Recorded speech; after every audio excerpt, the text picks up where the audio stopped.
ఆంధ్ర తెలంగాణలో తక్కువ ఫీజులతో high quality results ఇస్తున్న ఏకైక సంస్థ తిరుమల్ ఐఏఎస్ ఇన్స్టిట్యూట్. దేశవ్యాప్తంగా నవంబర్ నుంచి కొత్త రూల్స్ రాబోతున్నాయి. ఇవి ప్రతి ఒక్కరూ తెలుసుకోవాలి. రైల్వే రిజర్వేషన్ నిబంధనలు, యూపీఐ పేమెంట్స్ నుంచి క్రెడిట్ కార్డుల నియమాల వంటి కీలక అంశాలు ఇందులో ఉన్నాయి. ఒకసారి వాటిపైన ఓ లుక్కేద్దాం. యూనిఫైడ్ పేమెంట్స్ ఇంటర్ఫేస్లోనూ ఇటీవల తీసుకొచ్చిన 2 కొత్త మార్పులు నవంబర్ 1 నుంచే అమలులోకి రానున్నాయి. UPI light auto tap of feature ఒకటి, ఇక యూపీఐ ట్రాన్సాక్షన్ల లిమిటెడ్ పెంపు సైతం ఇందులో ఉంది. నేటి నుంచి యూపీఐ లైట్ వినియోగదారులు మరిన్ని చెల్లింపులు చేయగలుగుతారు.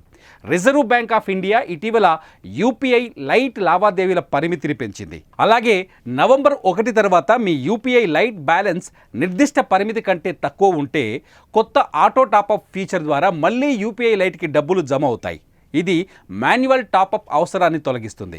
దీని కారణంగా యూపీఐ లైట్ సహాయంతో చెల్లింపులను సులువుగా చేయవచ్చు. Reserve Bank of India domestic money ట్రాన్స్ఫర్కు సంబంధించిన కొత్త రూల్ని ప్రవేశపెట్టింది. వివిధ ఫైనాన్షియల్ విభాగాలు ఆర్థిక చట్టాలకు మరింత ఖచ్చితంగా కట్టుబడి ఉండేలా, దేశీయ నగదు బదిలీల భద్రతను పెంచేలా ఆర్బీఐ ఈ రూల్స్ను రూపొందించింది.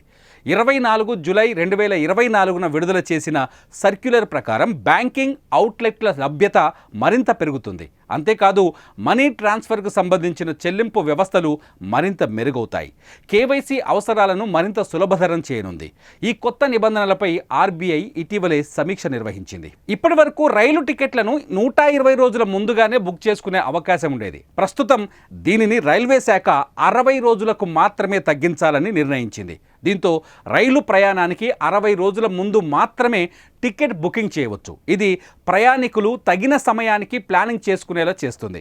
నవంబర్ 1 నుంచి ఈ రూల్ అమల్లోకి వస్తుంది. చమురు మార్కెటింగ్ సంస్థలు ప్రతి నెల ఎల్పీజీ గ్యాస్ సిలిండర్ ధరలను సమీక్షిస్తుంటాయి. కొన్నిసార్లు ధరలు పెంచితే కొన్నిసార్లు తగ్గించడం లేదా స్థిరంగా ఉంచుతాయి. 14 కిలోల వంట గ్యాస్ ధరలు కొన్ని నెలలుగా స్థిరంగా కొనసాగుతుండగా 19 కిలోల గ్యాస్ సిలిండర్ ధరలను గత 2 నెలలుగా పెంచుతూ వచ్చారు.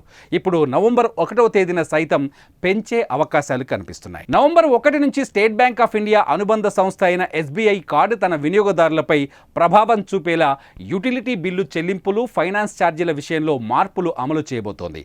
అన్సెక్యూర్డ్ ఎస్బీఐ క్రెడిట్ కార్డులపై ఫైనాన్స్ ఛార్జీలు నెలకు 3.75% పెరుగుతాయి.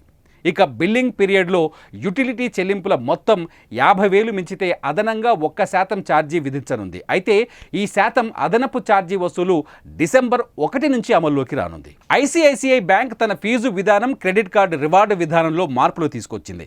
ఈ మార్పులు బీమా, కిరాణా కొనుగోళ్లు, విమానాశ్రయ లాంజ్ యాక్సెస్, ఇంధన సర్ఛార్జ్ మినహాయింపులు, ఆలస్య చెల్లింపు రుసుము వంటి సేవలను ప్రభావితం చేస్తాయి. నవంబర్ 15 నుంచి ఈ నిబంధన అమల్లోకి వస్తుంది.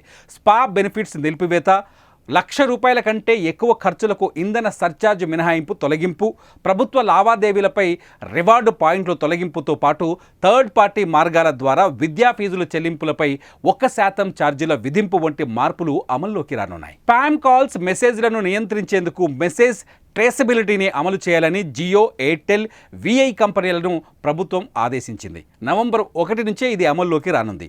అప్పటి నుంచి స్పామ్ నంబర్లను టెలికాం కంపెనీలు బ్లాక్ చేస్తాయి. అయితే ఈ రూల్స్ ద్వారా బ్యాంకింగ్ లావాదేవీలకు సంబంధించి ఓటీపీ రాకుండా ఆగిపోయే ప్రమాదం ఉందనే ఆందోళనలు వ్యక్తమవుతున్నాయి.